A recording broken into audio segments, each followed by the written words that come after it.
السلام عليكم أعزائي المشاهدين، ويا مرحبا بكم. عندي لكم قصة سريعة وخفيفة، وقصتنا عن سيارة تطاردها الشرطة لمدة 72 دقيقة، أي أكثر من ساعة.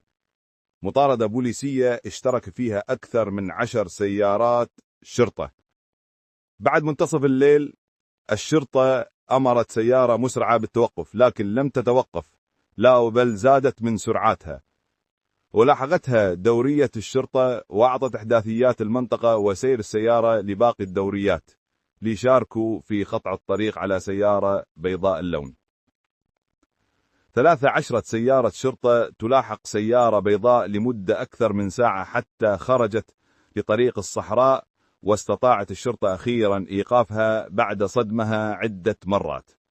لكن المفاجأة هنا بعد محاصرة السيارة ومناداة السائق عبر مكبرات الصوت: اخرج من السيارة وارفع يديك.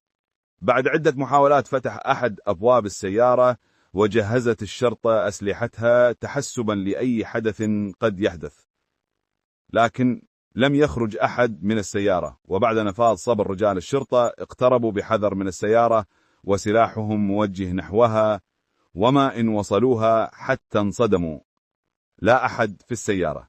ومن هول الصدمة بحثوا تحت كراسي السيارة غير مصدقين ما يجري. أين ذهب سائق السيارة؟ وكما ذكرنا، طريق صحراوي مضاء ومبسط، لا أشجار لا جبال يستطيع شخص أن يختفي بسرعة فيها.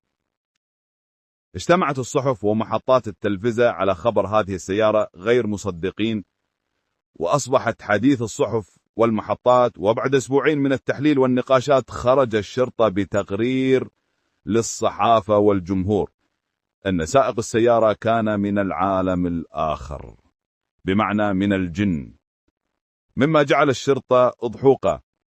لكن هذا ما وصلوا إليه وحتى يومنا هذا، وبقيت قصة السيارة الهاربة بلا سائق غامضة حتى اليوم.